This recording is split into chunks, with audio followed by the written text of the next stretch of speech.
నమస్తే welcome to our channel.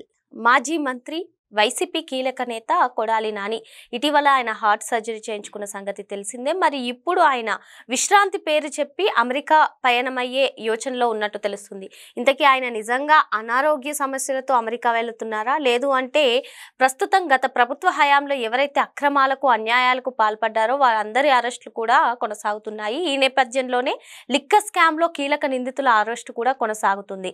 మరి తనకు కూడా అరెస్ట్ తప్పదని భావించి అమెరికాకు వెళ్తున్నాడా, లేదు అంటే నిజంగానే అనారోగ్య సమస్యలున్నాయా? ఇవన్నీ కూడా చర్చించడానికి మనతో పాటుగా ఉన్నారు senior journalist doctor Bharat Reddy గారు. సార్ నమస్తే. కొడాలి నాని ఇటీవల ఆయన ముంబైలో హార్ట్ సర్జరీ చేయించుకున్న సంగతి తెలిసిందే సార్. తర్వాత నుంచి కూడా అసలు ఎవరికి కనిపించని నేపథ్యం. మరి ఇప్పుడు ఆయన విశ్రాంతి పేరు చెప్పి అమెరికాకి వెళ్ళిపోతామనే యోచనలో ఉన్నట్టు తెలుస్తుంది. ఏంటి అసలు ఆయన అమెరికా వ్యూహం ఏంటి? తన అరెస్ట్ తప్పదని భావించి అమెరికా వెళ్తున్నాడా, లేదు అంటే నిజంగానే అనారోగ్య సమస్యలా, లేదు అంటే ఇప్పుడు ప్రస్తుతం హాట్ టాపిక్ గా ఉంది లిక్కర్ స్కామ్, ఆయన పాత్ర కూడా ఏమన్నా ఉందంటారా ఏంటి? జనరల్‌గా ఒక వ్యక్తి ఆసుపత్రిలో ఉన్నాడంటే సానుభూతి వస్తుంటుంది జనరల్‌గా. చాలామంది దగ్గర వాళ్ళు వెళ్లి పరామర్శిస్తూ ఉంటారు. ఆరోగ్య పరిస్థితిని కలుసుకుంటూ ఉంటారు. కొంచెం మాజీ మంత్రి గాని, లేదంటే కొంచెం సెలబ్రిటీ హోదా ఉన్న వాళ్ళకు అప్డేట్ బులెటిన్ కూడా విడుదల చేస్తుంటారు. హెల్త్ అప్డేట్ కూడా విడుదల చేస్తుంటారు. కొడాలి నాని అరెస్ట్ అయ్యి హాస్పిటల్‌లో చేరినప్పటి నుంచి డాక్టర్ల వైపు నుంచి ఎలాంటి బులెటిన్స్ రిలీజ్ కాలేదు. జనరల్‌గా అతని ఆరోగ్య పరిస్థితికి సంబంధించి కానీ, అతని డీటెయిల్‌కి సంబంధించి డాక్టర్లే ప్రెస్ మీట్ పెట్టో లేకపోతే ఒక నోటో ఏదో ఇస్తుంటారు. ఎందుకో ఒక సీక్రెట్ అయితే మెయింటైన్ చేస్తున్నారు. దానికి కారణాలు మరి అందులో వ్యూహమే భాగమా? మరొక విషయం ఏందంటే జగన్మోహన్ రెడ్డికి అత్యంత సన్నిహితంగా ఉండి జగన్మోహన్ రెడ్డి మంత్రివర్గంలో మంత్రిగా పనిచేసిన వ్యక్తిని కనీసం జగన్మోహన్ రెడ్డి వెళ్ళి పరామర్శించిన దాఖలాలు లేవు. ఎందుకంటే ఎవరికి బాగోలేకపోయినా, ఆరోగ్యంగా లేకపోయినా ఆసుపత్రిలో ఉన్న చాలామంది వెళ్ళి పరామర్శిస్తూ ఉంటారు. కొంచెం ఆరోగ్యాన్ని ఎలా ఉంది కనుక్కోవడానికి వెళ్తున్నారు. వైసీపీ నాయకులు కానీ, వైసీపీకి చెందిన పెద్ద నాయకులు కానీ ఎవరు వెళ్తున్నట్టుగా ఎక్కడైతే ఫోటోలు అయితే రిలీజ్ చేస్తలేరు. చాలా సీక్రెట్ మెయింటైన్ చేస్తున్నారు. సరే, అతను ఒక కేసులో అరెస్ట్ అవ్వడం జరిగింది. దాంతోపాటు కేసు మీద కేసు పెట్టడం జరిగింది. అయితే ఇప్పుడు గుండె చికిత్స అనంతరం గుండె చికిత్స అయిందని చెప్తున్నారు. అది అంటే ఎంతవరకు నిజం అనేది నమ్మే పరిస్థితి కూడా ఇప్పుడు లేదు. ఎందుకంటే డాక్టర్లు స్వయంగా వాళ్ళు ఆరోగ్య పరిస్థితిని కనుక వివరించినట్లయితే జనాలకు ఒక నమ్మకం కుదిరేది. కానీ ఆ పరిస్థితి మరి ఇప్పుడు మనకు ప్రస్తుతం అందుతున్న సమాచారం ప్రకారం అతనికి మెరుగైన చికిత్స కోసం అమెరికాలకు షిఫ్ట్ చేస్తున్నాం అనేది ఇప్పుడు సోషల్ మీడియా వస్తున్న ప్రచారం. నిజంగానే ఒకవేళ అంత హెల్త్ కండిషన్ సీరియస్గా ఉంటే హాస్పిటల్ నుంచి ఒక బులెటిన్ రిలీజ్ చేయాల్సి ఉండే అతని ఆ కండిషన్కి సంబంధించి. కానీ ఎలాంటిది కండిషన్ చేయలేదు.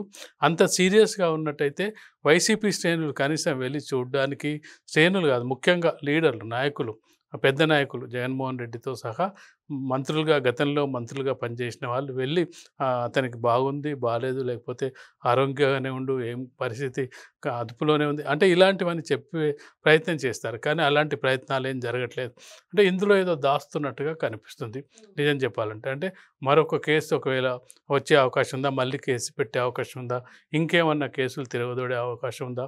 మీరు చెప్పినట్టుగా అనుకోకుండా అంటే కొత్త పేర్లు వస్తున్నాయి. ఇప్పుడు లిక్కర్ స్కామ్‌కు సంబంధించి ఎంపీ అవినాష్ రెడ్డి పేరు కూడా బయట.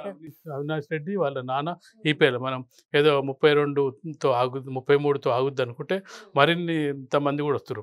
ఆ కోవలో మరి వీళ్ళు ఇంకేమన్నారా అంటే అందులో పనిచేసిన మంత్రులందరూ కూడా ఉన్నారా అనేది ఇప్పుడు జనరల్లో ఒక అనుమానం అయితే వ్యక్తమవుతున్న నేపథ్యంలో ఈ కేసుల మీద కేసులు వస్తున్న సందర్భంలో చికిత్స పేరుతో అమెరికాలో కొంతకాలం పాటు కాలయాపన చేసే అవకాశం ఉందా? ఎందుకంటే ఆసుపత్రిలో ఎన్ని రోజులు ఉన్నా కానీ హెల్త్ ఇష్యూస్ కాబట్టి పోలీసులు కానీ సిట్ బృందం కానీ పెద్దగా అతనిపై దృష్టి సారించే అవకాశం ఉండదు. హెల్త్ సరిగ్గా ఉన్నప్పుడే పోలీసులు ఏమన్నా ప్రశ్నలు వేయడానికి కానీ, ఇన్వెస్టిగేషన్ చేయడానికి కానీ అవకాశం ఉంటుంది. అలా ఏమన్నా వ్యూహాత్మకంగా వ్యవహరిస్తున్నారా, లేదంటే నిజంగానే అతనికి సీరియస్ కండిషనే ఉందా అనేది ఇప్పటివరకైతే పూర్తి స్థాయిలో సమాచారం, కనీసం కుటుంబ సభ్యులు కూడా పూర్తిగా సమాచారం ఇవ్వట్లేదు. అంటే కాబట్టి అక్కడేదో ఒక తప్పించుకునే మార్గాన్ని అన్వేషిస్తున్నారా అనేది ఇప్పుడు వాళ్ళ కుటుంబ సభ్యుల నుంచి అయినా రావాలి, లేదంటే డాక్టర్ నుంచి అయినా రావాలి. ఒకవేళ నిజంగానే షిఫ్ట్ చేసినట్టయితే మరి పోలీసుల అనుమతి ఉందా? ఎందుకంటే ఆల్రెడీ అరెస్ట్ అయిన వ్యక్తి పర్మిషన్ తీసుకొని వెళ్తున్నారా అనేది అనేది కూడా ముఖ్యం. లేదంటే కోర్టులు ఏమైనా అనుమతించాయా? ఎందుకంటే ఆల్రెడీ పోలీస్ కస్టడీలో ఉన్న వ్యక్తి ఆసుపత్రికి చేరిన సందర్భంగా ఇవన్నీ కూడా కేసులు నమోదైనాయి. మరికొన్ని కేసులు నమోదవ్వడానికి సిద్ధంగా ఉన్న సందర్భంగా అంటే ఇక్కడ ఒక డౌట్ రేస్ చేస్తున్నారు సార్. ఎవరో పోలీసులు ఇన్ఫార్మ్ లీక్ చేశారు. నెక్స్ట్ అరెస్ట్ కొడాలి నానిదే. సో ఆయన అందుకే అమెరికా వెళ్ళే ప్లాన్ చేసుకుంటున్నారు అని కూడా ఎక్కువగా మాటలు వినిపిస్తున్నాయి. నిజమేనంటారా? ఖచ్చితంగా. ఇప్పుడు వాళ్ళు గతంలో పనిచేసినప్పుడు కొంతమంది పోలీసు అధికారులతో సఖ్యతగా ఉంటారు. వాళ్ళు ఆయనకు సంబంధించిన వైసీపీకి సంబంధించిన పోలీసులు కూడా ఉంటారు. అంటే అభిమానించే పోలీసులు.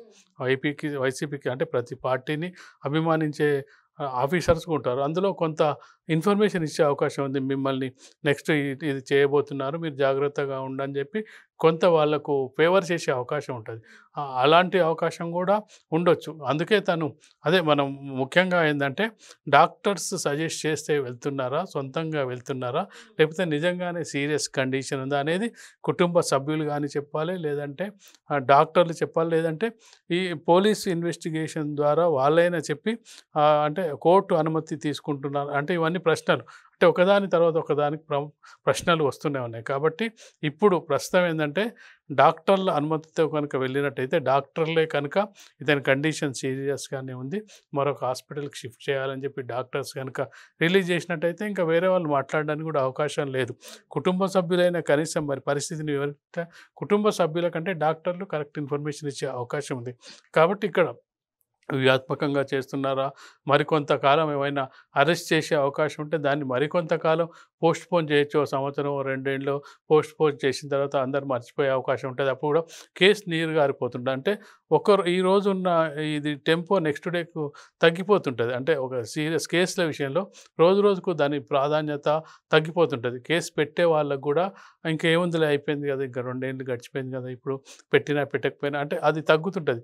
అది తగ్గించుకునేందుకు ప్రయత్నిస్తున్నారా చూడాలంటే ఇప్పుడు డాక్టర్ల చేతుల్లోనే ఉంది. డాక్టర్లు ఇచ్చే ఇన్ఫర్మేషన్, డాక్టర్లకు ఏం సమాచారం ఇస్తారు బయటికి అనే దాని మీద నిజంగానే అమెరికాకి షిఫ్ట్ అవుతున్నారా, భయంతో పారిపోతున్నారా, పోలీసులు అరెస్ట్ చేస్తారనే భయంతో పారిపోతున్నారా, లేదంటే వ్యూహాత్మకంగా వివరిస్తున్నారా, లేదంటే నిజంగానే సీరియస్గా ఉంది. అంటే ఒక మనిషి ఎంత శత్రువు అయినా అతను బాగుండాలని కోరుకునేది సమాజం. అంటే మన సమాజంలో తన శత్రువు అయినా, తనకు పడకపోయినా, తనతో మాట్లాడకపోయినప్పటికీ ఎన్ని గొడవలు ఉన్నప్పటికీ అతను మరణించాలి, అతను మృతి చెందాలని ఎవరు కోరుకోరు. కాబట్టి నిజంగానే సీరియస్గా ఉంటే అందరూ కూడా అతను బాగుపడి రావాలి, ఏదో అంటే అతను కావాల్సిన శిక్ష కోర్టుల ద్వారా పడాలని కోరుకుంటారు. కాబట్టి మరి 2-3 రోజుల్లో పూర్తి విషయాలు అయితే తెలిసే అవకాశం ఉంది.